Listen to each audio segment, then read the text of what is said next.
भारत पाकिस्तान के बीच सीमा पर तनाव बढ़ने के साथ ही शेयर बाजार में इस समय डिफेंस सेक्टर की कंपनियां एक बार फिर से सुर्खियों में आ गई हैं।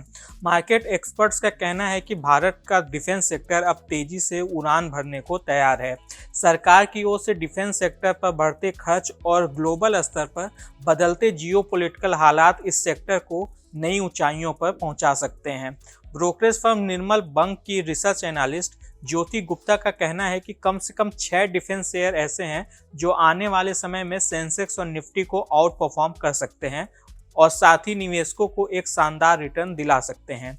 इस लिस्ट में कौन कौन से शेयर शामिल हैं, आइए जानते हैं। नमस्कार, मैं हूं विक्रांत और आप देख रहे हैं मनी कंट्रोल हिंदी।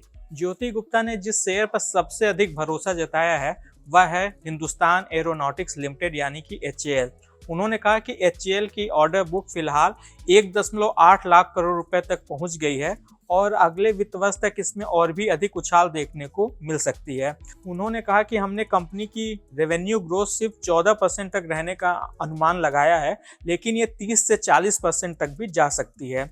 निर्मल बंग की ज्योति गुप्ता ने इसके अलावा सोलार इंडस्ट्रीज के शेयर को भी अपने टॉप पिक में शामिल किया है।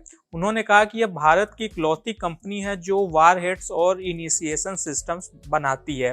कंपनी ने 13,500 करोड़ रुपए की ऑर्डर बुक का जिक्र किया था, लेकिन ये पहले ही 15,000 करोड़ रुपए के आंकड़े को पार कर चुकी है। सोलार इंडस्ट्रीज कई बड़ी कंपनियों को सप्लाई करती है, जिसमें कि भारत डायनेमिक्स और लार्सन एंड टुब्रो शामिल हैं। इसके अलावा अडानी ग्रुप का नाम भी भविष्य में इस लिस्ट में शामिल हो सकता है।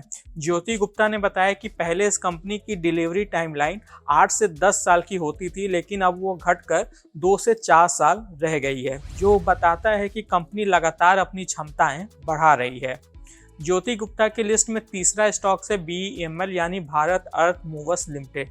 उन्होंने कहा कि यह कंपनी फिलहाल एग्जीक्यूशन के मोर्चे पर कुछ देरी का सामना कर रही है, लेकिन मौजूदा वित्त वर्ष में इसके टर्न अराउंड की पूरी उम्मीद है। ये वही कंपनी है जो भारत डायनेमिक्स को मिसाइलों की तैनाती के लिए लॉन्चिंग सिस्टम सप्लाई करती है। ऐसे में इन दोनों कंपनियों की साझेदारी भी इस स्टॉक को आगे फायदा पहुंचा सकती है। ज्योति गुप्ता ने कहा कि वह डिफेंस सेक्टर की कुल 9 कंपनियों को कवर करती हैं।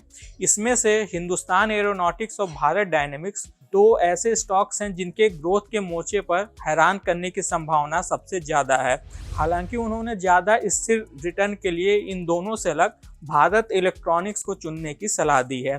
ज्योति गुप्ता ने कहा कि इसके अलावा डेटा पैटर्न्स इस सेक्टर का छुपा रुस्तम स्टॉक साबित हो सकता है।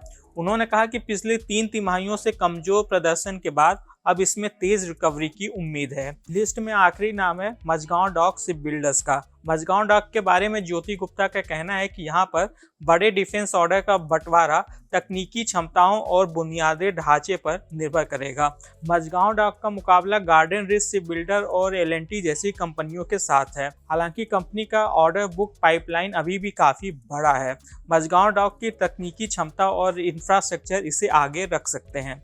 ज्योति गुप्ता बताती हैं कि डिफेंस सेक्टर की कंपनियों में आई हालिया गिरावट कोई फंडामेंटल कमजोरी नहीं थी, बल्कि यह प्रॉफिट बुकिंग के चलते आई थी और अब इनमें एक बार फिर से तेजी देखी जा रही है। उन्होंने बताया कि पिछले साल सरकार ने 2 लाख करोड़ रुपए के 193 डिफेंस कॉन्ट्रैक्ट साइन किए हैं। साल 2030 तक ये ऑर्डर बुक 3 लाख करोड़ रुपए तक पहुंच सकती है और ग्रोथ रेट 25 से 30% तक जा सकती है। उन्होंने कहा कि डिफेंस कंपनियों की ऑर्डर बुक से जुड़े जो आंकड़े पब्लिक डोमेन में है, असली आंकड़े उससे कहीं अधिक हो सकते हैं।